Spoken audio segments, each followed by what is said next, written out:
Welcome to the Marshall Pruett podcast and your weekend sports cars gathering with my main man. He's in Y-U-R-R-U-P, as we pronounce it here in the States.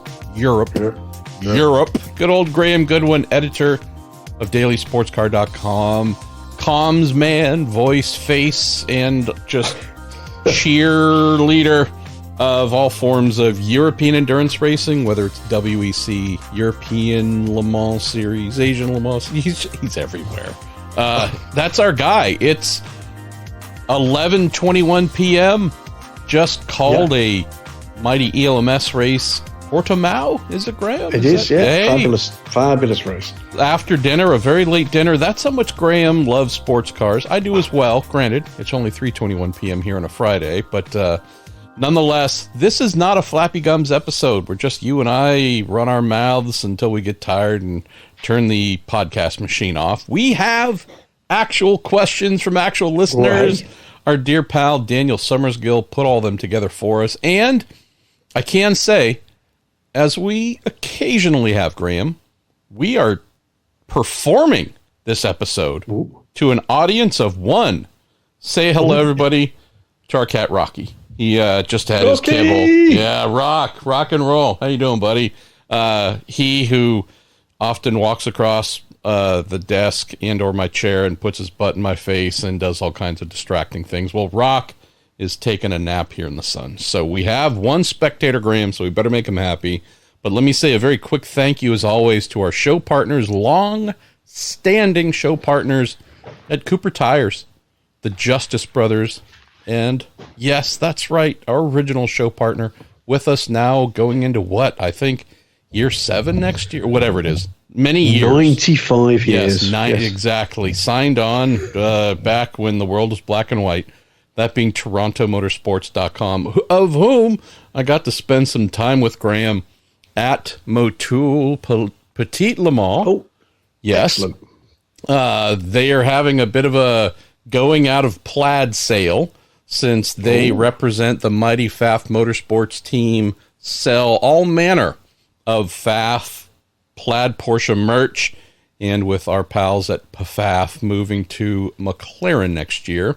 Not going the future's bright, the future's orange. Yes, not as plaidsy as you'd hope. So they were selling everything and took home a couple of gifts, plus a plaid to the bone little advertising hoarding they were using inside their merch trailer. So great time spent with our pals at TorontoMotorsports.com.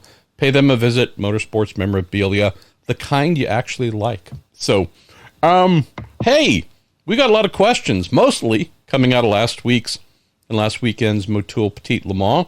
Got some other questions as well, Graham Goodwin. What do you suggest for us starting this show? Where should we go first, my friend?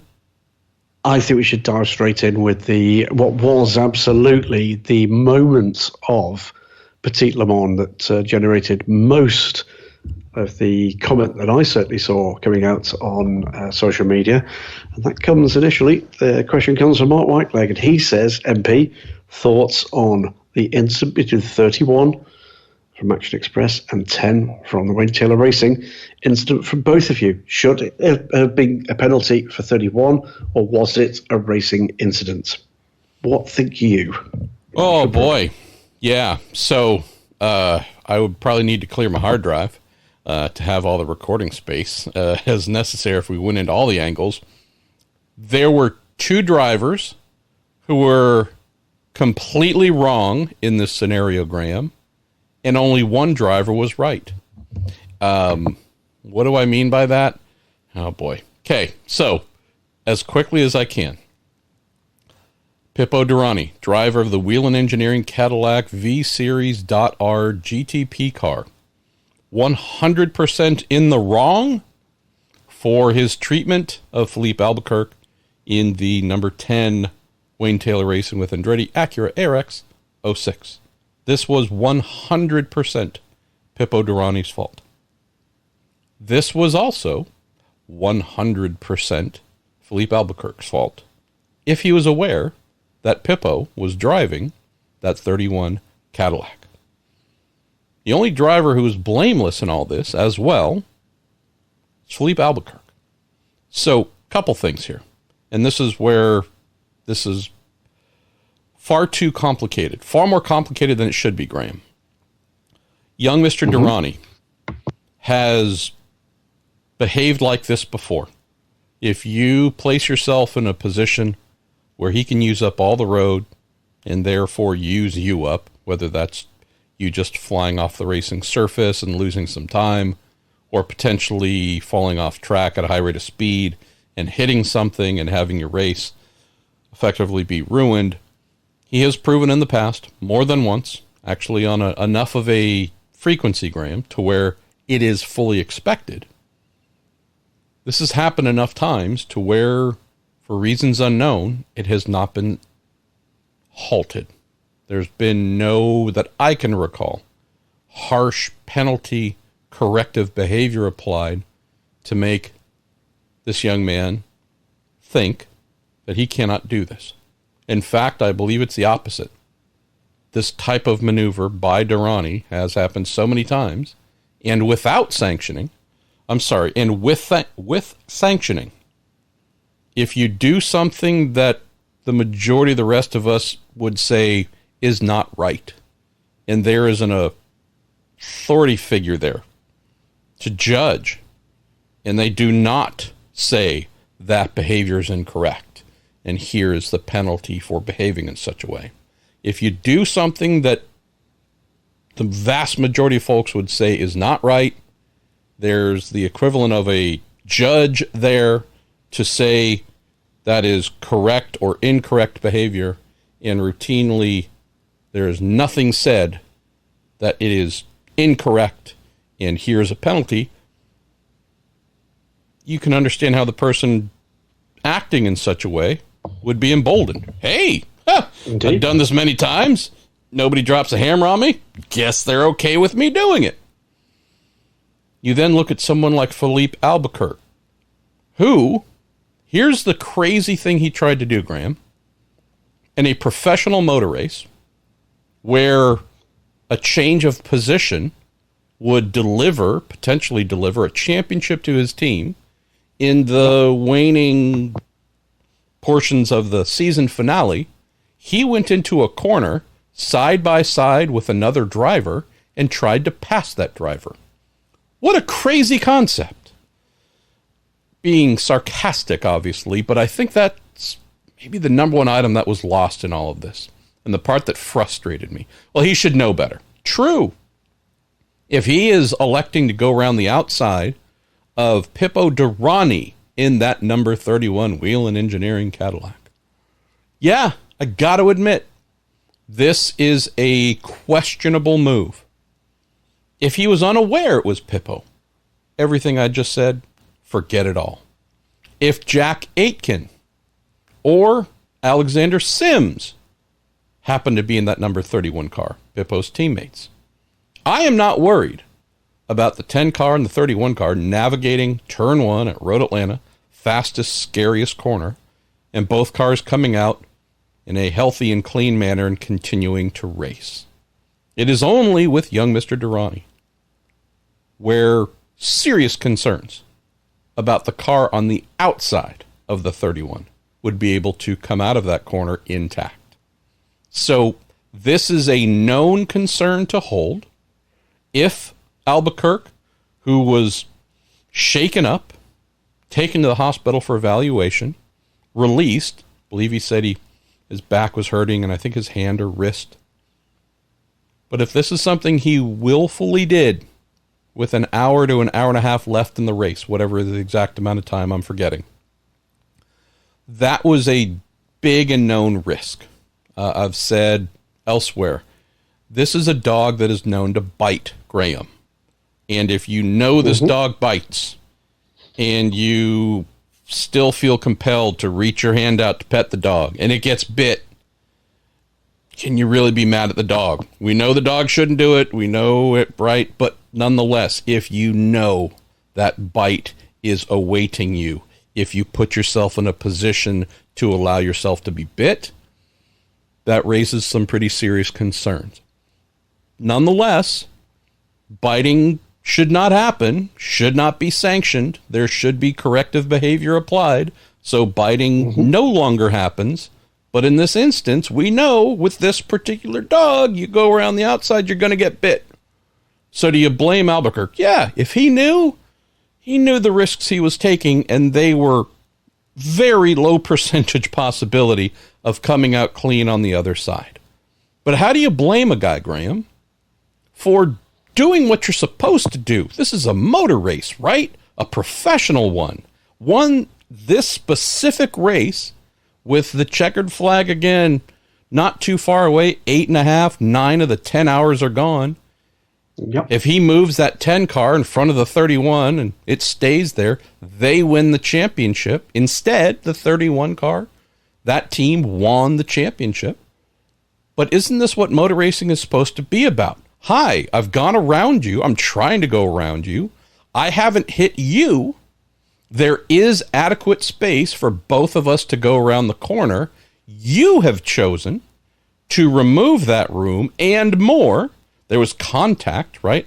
As I saw it, there was somewhere between 2 and 3 moments of side-by-side contact of the 31 sliding into hitting the 10 car. And the next thing you know, the 10 car was firing over the curbing onto the grass and into the wall at unabated speed. But are we to blame Philippe Albuquerque for doing the most basic thing, Graham, that you are paid to do in a professional motor race, which is to pass other drivers? Even if you're in the lead, you're probably going to come up on lapped car, right? Still your job. Might not be for position, but you're still tasked with, paid a lot of money to pass other cars and do so cleanly or as cleanly as possible. So I say yes in this scenario. If Albuquerque knew it was Durrani, you got to own some of this because you know that dog bites. At the same time, this behavior that has been seemingly sanctioned, or at least led Durrani to believe he can do this in perpetuity and get away with it, that to me is the bigger thing that we need to look at coming out of Petit Le Mans. But how the heck do you blame Philippe Albuquerque in the final hour or so of the race with a championship on the line and his rival right there who he got a better run on coming out of the final corner, long run down the straight, right? He is doing everything he's supposed to. He should be able to come out on the other side with his car intact. I struggle with this, Graham, because to me, I mentioned this in this week's Racer Mailbag where someone asked about it. There are going to be 2 Wayne Taylor Racing with Andretti Acuras next year. I'm not saying that the new second car would be used as a battering ram or payback and otherwise, but I can tell you that if it's just the 10 car and the 31 on track next year, I don't know. I wouldn't like to think that a team now with 2 cars, one that could potentially be a little meaner and rougher than the other one, starts behaving in the same way, whether it's for the sake of payback, Graham, or just, hey, apparently we can run each other off the track. So guess what? Here's our opportunity to stuff you into a wall at 150 miles an hour. I'm not wanting to think about that as being something the team would do. I'm sure they would never consider it. But the possibility exists if someone decided to go off the rails and act in a non-sane way to do such a thing. What I'd like to see and hope to see is that during this off season, whether it is in-person meetings, Zoom calls, or getting folks together before the open test here at Daytona in December takes place, that a very real conversation, not just between the 2 drivers, team owners, team principals, all drivers, every decision maker on both teams is hauled into a room and said, hi, if anything like this happens again, you're going to lose all your points. You're going to lose all your thing from all your everything from whatever that race is. You might be put on probation. You might be suspended for multiple races. This stops now. You're not going to pay them back and get them back and, quote, settle the score. You're not going to do this again if you're presented with the opportunity to run someone off the track in a Taylor Andretti car. This stops now, period. Because if it doesn't, I don't consider this entertaining, Graham. This isn't quality. This isn't good. Folks spent an entire year to get to this final hour to go really hard to try and settle the championship. Something like this, it demeans the value of what everybody strive for throughout the year. This needs to be halted and firmly going forward. Well, this moves forward. Here's the first thing. Number one is this is what we're talking about and not a championship well won. This is the first and primary question. And the questions that follow on from it build upon some of those themes. So amongst the questions are going to pop in your direction at the moment, one from Kevin Payne, Lance Snyder, and a name I've not seen before, Clinton, I think it's Ketcherton. So Clinton, thanks for writing in for what I think is the first time. Kevin says, yet again, appalling driving standards over the weekend kept the stewards busy. Seems it's getting worse regardless of the series. Does a driver need to be banned for some sanity to return? Lance says, multiple incidents at Petit in WeatherTech and Michelin Pilot Challenge can be chalked up to bonehead driving. At what point do we go from eviscerating drivers at a drivers' meeting to backing them up with penalties that hit hard in the race, especially with larger grids next year? And Clinton adds in just a slightly different take, which is should IMSA add an insurance class for the safety crew? They've had a lot of on-track action lately. The common theme here is the disconnect between, I think you're edging towards that, MP, disconnect between the behaviour on track and the sanctions that are applied. So we got a couple things here to consider, Graham. 10-hour race, 4 hours. 40% of the race was spent under caution, pace cars running around, sweepers, jet blowers, you name it, cranes lifting vehicles out, cranes and whatnot trying to pull barriers back to where they were meant to be. Would say, well, hey, we're getting rid of one class next year, LMP3, which in theory should make everything better, right? LMP3 certainly made a mess of things with drivers at numerous events since it was elevated to the WeatherTech Championship. But, I mean, come on. What did we see on the parade laps? We saw a P2 car chucked into the wall. We then saw that same P2 car crash moments after that. I think we did see a P3 car hit something as well, but I do not foresee getting rid of LMP3, dropping down to 4 classes next year, Graham, as being the thing that magically cleans up driving and driving standards. So totally agree. We're also not going to see a reduction in entries. We are going to have this is the official measurement of standard for the weekend sports cars, a heck a bunch of cars everywhere. We're losing a class, but we're going up in car counts, max car counts at many of the tracks that we go to. So it's this bizarre is the wrong word. It's this constantly difficult situation, brother, where you go, hey, this is great. The popularity is growing.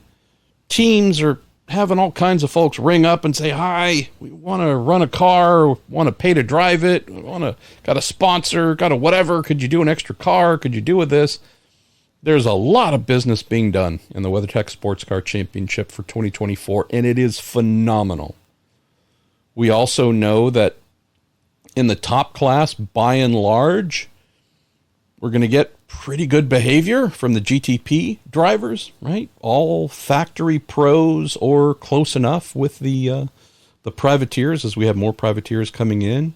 They're also pretty aggressive, right? Especially when you're dealing with all classes on track at the same time. Yeah, there's some quick, decisive moves that not every amateur driver in a prototype or a GT car is really equipped to deal with.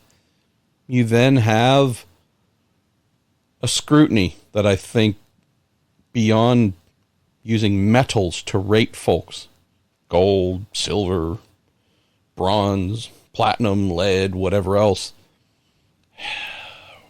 I do wonder, Graham, and this is maybe a roundabout way of coming back to the question posed by a number of our friends here. It's one thing to have the official FIA driver rating that allows you to compete in a class, whatever. I don't care whether it's WeatherTech. I don't care if it's MX5. It's one thing to have the license to do so.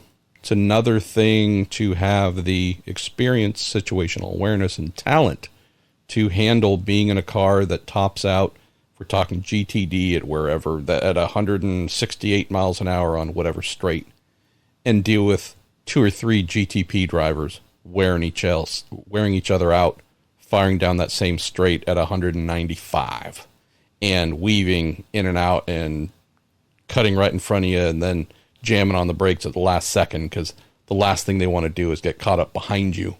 And that's a tough thing for a pro in a P2 or GTD car to deal with, Graham, much less an amateur who's just come out of one of the lower classes, training classes, or maybe another series. I do wonder if we're at the point in time where a filter above whatever your FI rating might be, but you know what, we are really looking forward to hosting you at, name a track where there are not all the classes running, or we don't think it will be as intense, where you will be asked to make some really hard decisions on every lap because of the circuit layout, where you get caught by the faster cars, etc., etc. There are some tracks that you and I can look at and say, they're all challenging in their own way, but there are some that are especially challenging, or where the speed disparity is wicked. And is that the place where we want someone making their WeatherTech debut, or maybe someone who isn't overly experienced, maybe is just coming into the sport a little bit old, whatever it might be? A thing where you go, despite what your rating might be, we're going to apply another filter to this that we think is in the series' best interest and ultimately yours, and let's pick and choose the events where we're more comfortable with you taking part. I realize that messes with the team's business, Graham, right? But what we saw at Petit and we have seen at other events is you would almost seemingly need to double or triple the amount of staff and race control to monitor all of the shenanigans going on and potentially sanction everybody at every single car seemingly would be penalized at some point in time for an infraction.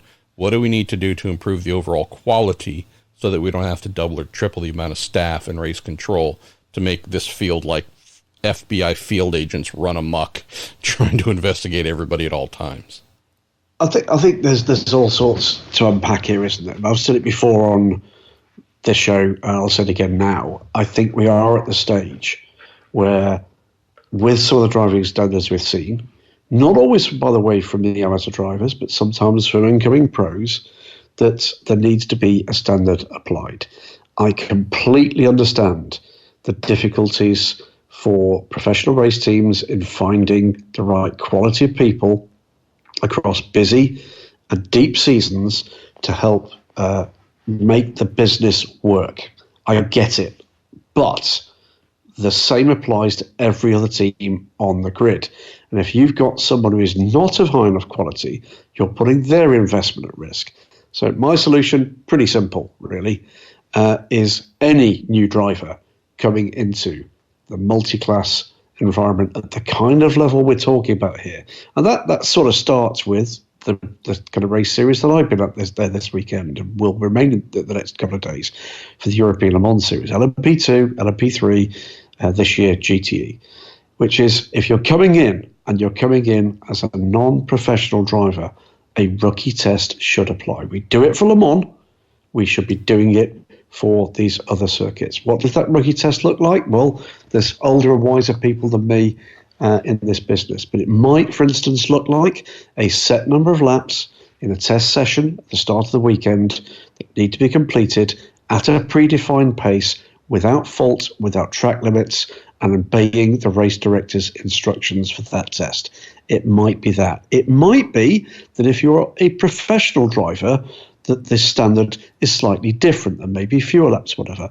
But again, we shouldn't necessarily assume that a professional driver who's never done this is suited to doing this, because we can't ignore, MP, that the problems are being caused are not just being caused by bronze-ranked drivers. Yeah. So the message needs to be delivered at the top of the show, if you like, that this is the standard that we expect. Okay, we're going to test you to that standard, and we're going to test you. And by the way, you're already going to be employed by that team, so you're going to be paying to be tested for that. You're earning your part on this grid.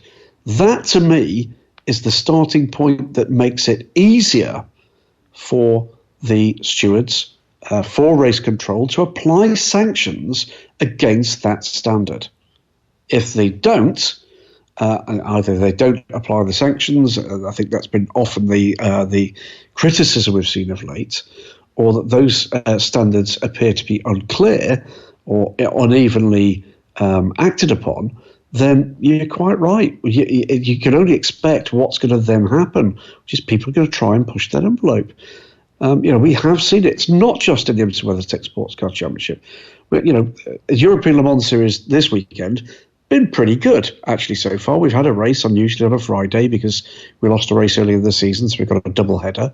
But Spa, which was the previous race we had in both the European Le Mans Series and the Michelin Le Mans Cup, driving standards were bluntly completely unacceptable.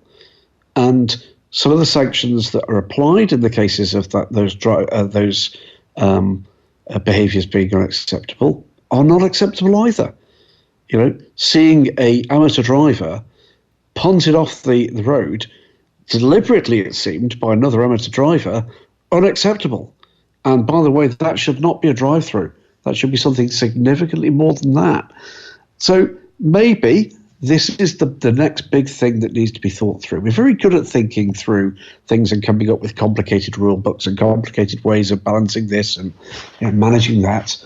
Well, let's start with the really big stuff, the stuff where people can get hurt.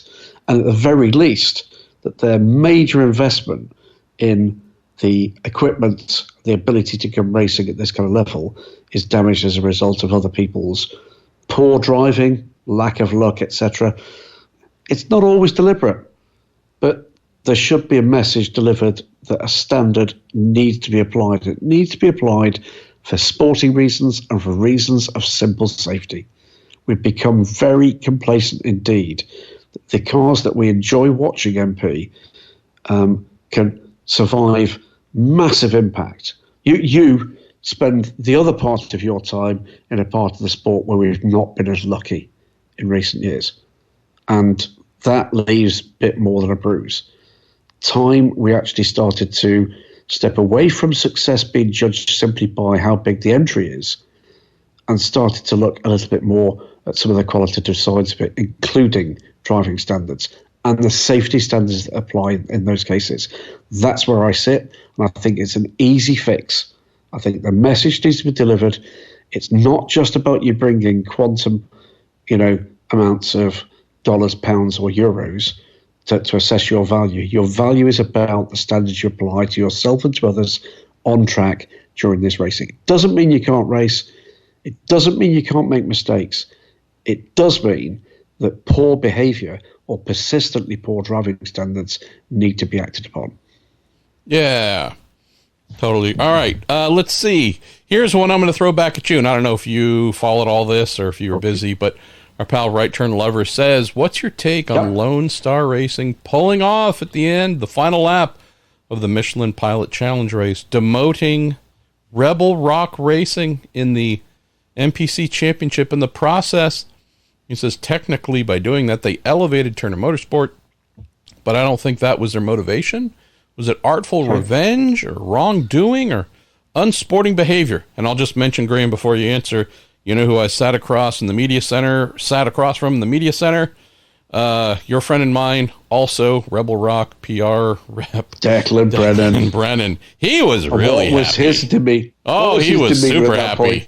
Can you set up if you caught all of it, can you set up the premise here about what happened? I mean, I know that the answer is in the question here, but this was, you want to talk about a real bone of contention. I realized that WeatherTech Championship is bigger and more popular than MPC, but where the Durrani Albuquerque contact and how that settled the championship dominated everything from Sunday night onwards.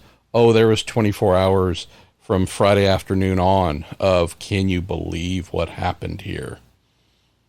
Well, I mean, the way I'd set this up, there was what I believe the youth of today call beef between the two teams in a somewhat ridiculous kind of fashion earlier in the season. So there's, I think, a 3-wide incident where Robin Liddell in the Rebel Rock Camaro did a Robin Liddell thing, which was he went for a gap that was there. And it was the teammate of the driver. This was, good grief, Australian driver, can't remember. Scott, can't remember. Either way, there was a move made. There was room for that move to be made. And Robin Liddell, as the warrior that he is, went for that gap and took the position. And that apparently started this ticking time bomb that led up to what happened in the very closing stages of this race. It was all about the position of the two championship contenders. Scott Andrews. The allegation. Yeah, Scott Andrews. There you go. I know Scott well. I apologise, Scott. I just had a bit of a brain fart. The Lone Star car pulled into the pits with apparently no reason to do so, is the allegation here. And by doing so, manipulated the results to deliver a slap in the face to the car that apparently, or the team that had apparently done them wrong previously, earlier in the season. Right, here's the thing. Wasn't there. I only know personally one person involved in this, and I do know Robin. I've known Robin Liddell for many years. He's a feisty Scot. I have not spoke to Robin about this incident. I would say this, MP. If it is proven to be the case that that was the intention, it's very simple. You would not invite that team back at all. There are two basic principles that should underpin everything that we do in this sport. The first and the primary one is safety. End of story. We just discussed that ad infinitum with the previous questions. The other one is it's a sport. There's a sporting code. Some of it written, some of it unwritten. And I don't know what the rule book says for the Michelin Pilot Challenge, but I do know that most rule books and most regulations that I'm familiar with, there is one about good sportsmanship and unsportsmanlike behaviour. If that's what happened, the reality should be that that team and or that individual, depending on what and who was at fault here, should be made clear to them they are not welcome back. That is not the behaviour that anybody either involved in the racing or watching that racing deserves to be subjected to. Really very simple. That is just one of those things that should be just beyond the pale. There are red lines everywhere in life, aren't there? This should be one of them. Don't mess with the sporting aspects to settle some petty little vendetta because you happen to be overtaken in a race. That's completely ridiculous and utterly childish. And by the way, anybody saying you wouldn't say that to the face, try me, is the straight answer. It's petty and childish. If you can prove it, and there's ways in which that can be done, then the answer should be given that that team and or that driver should not be welcomed back the next year. So I do want to get you to bed here before too long because it's 5 from midnight, but why don't we get through a couple more questions, brother, and then maybe we'll pick up some that we didn't get to in next week's episode. Hopefully there'll be some about the ELMS race, which you described in its closing segment as cracking. Absolutely amazing. Rohan Dealan says, MP, you mentioned in an earlier podcast, a Porsche doing well at Petit Le Mans would give you insight into whether or not they've turned a page in terms of performance. Says, having been at Petit, what is your take on their performance? I was mostly impressed. Had a crash early in the race with one of the two factory Porsche Penske entries, not of their making. Definitely fit into the multiple what are you thinking, bro? Poor driving, standard moves during the race. We saw this more than once, Graham, heading down the very long back straight towards the turn 10, 11, 12 complex before they get to that and dive down the hill and start the lap again. Where blasting down that long straight, someone, whether it happened in the Michelin Pilot, actually it might have been the VP Challenge, I forget what, but in one or more of the feeder series sessions and or races, as well as in, I think the first big crash was hour 2 in Petit Le Mans, where one car tips into another and they spin and clip another. And, right, yeah, our friends at High Class really weren't classing up the joint, sadly, but just ruined Nick Tandy's day. He and Jam, they were certainly in contention for the title in their Porsche 963. That all went by the wayside immediately. Big damage done to the car. Even more later in the race, sadly. But we had multiple instances, Graham, where just going in a straightaway, whether it was 2 wide, 3 wide, where someone moved, and not like an inch, but made a intentional, I don't know how to put it. I mean, not intentional as in I'm going to hit you and cause a crash, but it's not, oh, my car slightly drifted, but I am intentionally turning the steering wheel, right? Again, not a little slip of the hand, but just I'm making an intentional act without realizing there was either a car coming up alongside them, was already there alongside them, or something. And we saw kerblamo, right? There was a big crash. I think it was Thursday maybe, where I'm like, that chassis might have been written off. Just like hip checked at 150 miles an hour into concrete barrier. And you go, why? There's no reason for this. If you have basic situational awareness, you have mirrors, if not in many of the cars, some form of actual video camera shooting out the back from the center of the bumper, where you go, there should be no point in time where you are unaware or surprised of who's behind you or coming alongside you. And yet we had a lot of these type of, how is this happening, going straight? Nonetheless, that indeed took out one of Porsche's challengers there. So we didn't get to see in the race itself how well its most Porsche Penske Motorsports most successful car was able to fare, really, but its sister car was quick. What impressed me quite a bit, Graham, was indeed the pace of the non-factory cars. That being the JDC Miller Motorsports 963, that being the Proton Competition 963. So to answer Rohan's question, ultimate pace wasn't there for pole, right? Okay. In the race itself, I don't know if I really thought a Porsche was going to win at any point in time, even though, again, there were some that were going rather quickly. But what made me happiest was seeing that, A, they weren't relegated towards the back. So that answers a lot of the question here. Yes, clearly they've made vast improvements over the season. But the fact that it wasn't just the 2 factory cars doing the best, but indeed the 2 privateers that were seemingly welded to each other, Graham, whether it was the yellow car in front of the white or vice versa, they ran in tandem for a really long time and were in a highly competitive place, 3rd, 4th, 4th, 5th, something like that. That told me, hey, you can buy a Porsche 963 and have real expectation to go anywhere next season and beyond and be highly competitive. So answer is yes. Don't know if I would say jumped out as we're going to knock down the Cadillacs or the Acuras, but it was something that made me smile and definitely left me with a positive impression.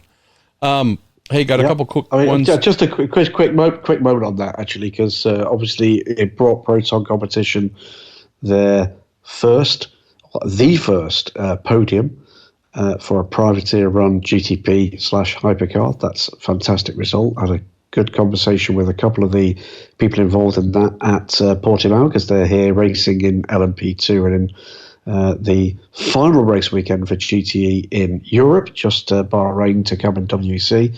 And it's fair to say there were big smiles after what's been a tough tough season to get that program to the track, both in WC with their newer car and the car that debuted at Monza WC, which is now the car that's a full season car for this year in the WeatherTech Sports Car Championship. And I think the one regret, MP, is we haven't yet got the supply chain, the budgets, or indeed the space on the grids to grow this hypercar class quickly enough. We are beginning to get not huge numbers, but sensible numbers of racing organisations beginning to show the level of ambition that will carry them forward potentially into hypercar. We'll have stories on a couple of those that are not yet in the mix over the next couple of weeks for both Racer and for Daily Sports Car, on both sides of the Atlantic for that matter. And there'll be driver news as well coming soon. So it is good to see. It's good to see that it's got legs. It's kind of carrying on with this positive momentum. It's not every weekend that we're finding another huge story with another huge brand coming. But what we are seeing is people thinking about the sustainability of this top class. And that's got to be good news. I agree. Why don't we answer the next and final segment, the final piece about Colin Brown, and save maybe for a Monday, maybe do an early episode of Catching the Rest and looking back at 23 and forward to 24, because there's a lot of great questions in here, and I know we wouldn't be able to give the question askers the answers that they deserve. So I'll tell you what, if we could delay the episode to midweek, we'll have a couple of things that might be a bit special. Ooh, well then maybe it's a combo. Would this be our first ever Flappy Gums / listener Q&A episode? I maybe. Like the sound of that. We're innovative or something like that. No, not really. Hey, final topic of the episode. Questions from at the real B.E. Morton and also at Will J _ F1 Will James. About our guy, Colin Brown. Don't know if you got a chance to really get stuck in and watch the final stints at Petit, Graham, but our guy, Colin Brown, reminded everybody, anybody who forgot, I hope you didn't, that this guy is a monster. Still, he's only like 34, okay? He's been driving since he was 3 or whatever age, but he's been around forever, but he's still young. And despite his incalculable number of miles in endurance racing, as fast, if not faster, than anybody in his car, that being Tom Blomqvist, that being Elio Castroneves, and everybody else on track. Just a monster performance to close the race, to bring Meyershank Racing its second consecutive win at Motul Petit Le Mans. Third race of the season. I feel this is important to mention, Graham. We know that they're an outgoing Acura team. We know that Meyershank Racing's final race in the WeatherTech Championship took place last Saturday night because their deal with Acura is over for one reason, and that being the cheating scandal in January, which massively embarrassed themselves, but more importantly, their benefactor, Acura. But we also would be remiss if we said across the entire GTP championship this season, there was a single Acura team to win, Meyershank Racing. They won Daytona, contentious, obviously. You and I have expressed our belief the win should have been taken away as well, but it wasn't. But they certainly came back, won again at a standard length race in Canada, and then also won last weekend at Motul Petit Le Mans. So IMSA decided to allow them to keep the win. That means they won 3 races for Acura this year. Their stablemate, now former stablemate, that admittedly took a lot constant shots at them all year long after the Daytona mess, right? Their belly was exposed, and their stablemate made no efforts to avoid firing shots into that belly whenever they could. They've ended up receiving that car, receiving that contract. So they're now a 2-car team in 2024. But I do feel we have to be real in assessing what took place. That was, of the two Acura teams, only one won races this year, and didn't just win a race, but won 3. So big respect to Meyershank Racing for doing that, opening the year on a high initially with the win. Obviously, 5 weeks later, that was soured and sullied, but won again, and then won to close the season, sending themselves off in high style. And the person who really helped make sure that would happen, Graham, was Colin Brown. Just peerless drive. So we have our two folks here saying, any thoughts on the future of Colin Brown? It's awesome to see his great talent in GTP, hoping he can continue on that level. And then Will James says, with Meyershank Racing leaving IMSA for at least next season, where could we see Colin racing next year? Would like to see him stay in the top class. All the best to you both. I'll serve that up to you with two things. I don't know the team, but I did have it confirmed that he does have a ride next year. I also know that if Meyershank Racing were to return in 2025, which I feel like pretty strong odds that could happen, I've heard from pretty good source that wherever Mr. Brown might be driving next year, it'd be on a 1-year deal. And that if Shank can be back in IMSA next year, I have a pretty good understanding that we know where young Mr. Brown would be driving. I know that's how much I know the Shank team wants him for sure. But tell me about this. Tell me about seeing a guy who was brought in as a new teammate to Tom Blomqvist, who was a rocket, right? Set the standard in 2022, winning the DPI championship with Shank, RX05. Teammate Oliver Jarvis didn't exactly go as well as they'd hoped throughout the year. That partnership was broken up after 1 year by Shank. Colin was brought in. Good guy, driven for Shank before, but, again, been a little while since he was in top class, right? A lot of time in LMPC or P2, P whatever, but not necessarily the top class very much for a while. We'll see if he still got it, brother. He still got it. Tell me about this. Well, first and foremost, you mentioned Ollie Jarvis. Won today, by the way, here for United Autosports. They're recording this on Friday evening. Colin, what can you say? Super guy.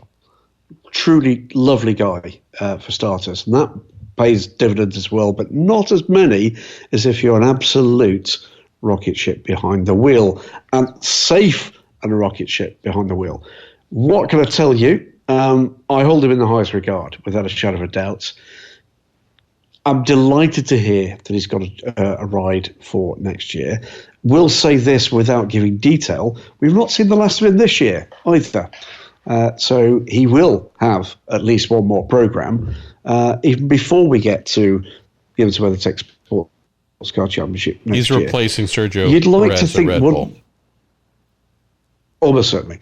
Or Landstrop. No, don't say that. No, that would be unfair.